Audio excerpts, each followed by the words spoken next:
let's continue this conversation around why having a practice of stillness and silence in your day-to-day is essential for optimal well-being of your mind, of your body, of your heart. Just hang in here with me for just a little bit so we can talk about this. I think so far, the ways in which I've been speaking to why this is important have a lot to do with emotional regulation and healing and being present with what's within us so that we can continue to practice this art of opening and softening to ourselves and to releasing shame and negativity around any emotions that we might be holding on to, right?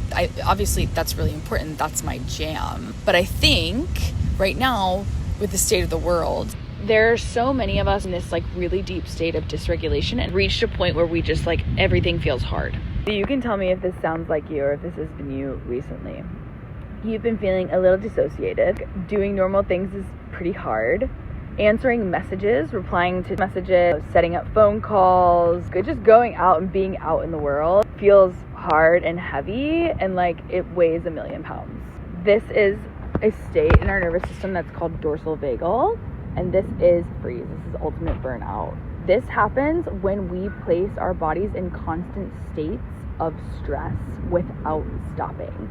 So this perpetual motion, go, go, go, go, go, keep ourselves busy, fill every slot in the calendar. When we take a second to sit on the couch and veg out, where we used to come to our phones for entertainment, it's now just absolute terror and horror, and it's creating a lot of fear and division. And so this place that we used to come to for entertainment is now our source of news and information, and it's just a lot. So on top of whatever else you're going through in your life, which I'm assuming is already very busy, you have this too on top of it. You have the weight of the world in your eyes all the time, the screen. That's the thing about our bodies and becoming burnt out. If we don't actually give ourselves times to rest and to pause and to recharge, we're just going to perpetuate the burnout, right? And our bodies respond in that way. They're going to force us to stop. They're going to force us to slow down by making us sick. We're going to get injured. We can have aches in the bodies. We break out. Our digestion gets fucked up. All of this shit, physical manifestations of stress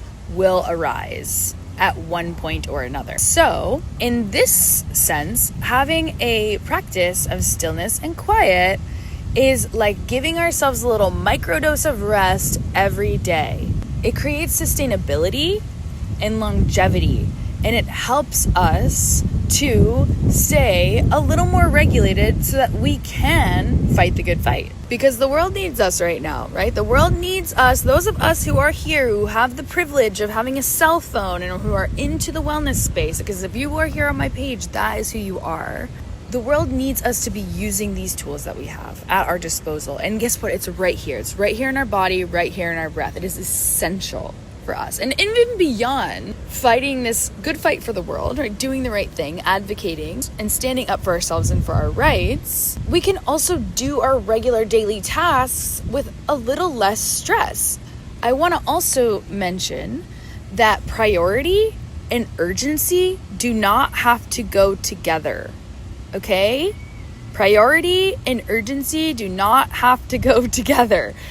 Urgency is important sometimes, for sure, but it places our bodies once again in a state of stress. I know that coming into stillness and quiet is hard. I know that your mind is getting absolutely flooded with thought and with senses of urgency of I gotta go be doing something else. I can't rest. There's no time to rest here. We have to fight. We are in sympathetic activation. We are in fight or flight mode right now. Life is fucking nuts. But we have to find ways to balance that. A lot of my work around helping people cultivate stillness and quiet is to do this deeper, multifaceted work of emotional healing and embodiment and presence. But right now, I just want to keep it simple for you and share that we just need to be doing this for our health. Baseline.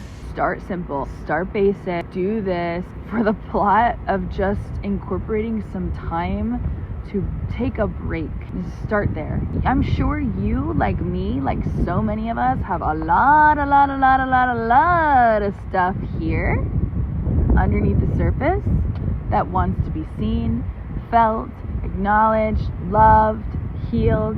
And if that is the case, if that is what comes up for you, please do not hesitate to reach out for me. That is literally why I'm here. I know that to my very core, that I am here to support you in what you find underneath the surface. However, for now, it's just about incorporating time for rest. I know it's hard to sit still. One of the gifts of having a practice of stillness, it's a hard one, but is learning how to stay still within discomfort. The fidgetiness, the antsiness, the I gotta go, I gotta move, I gotta stop.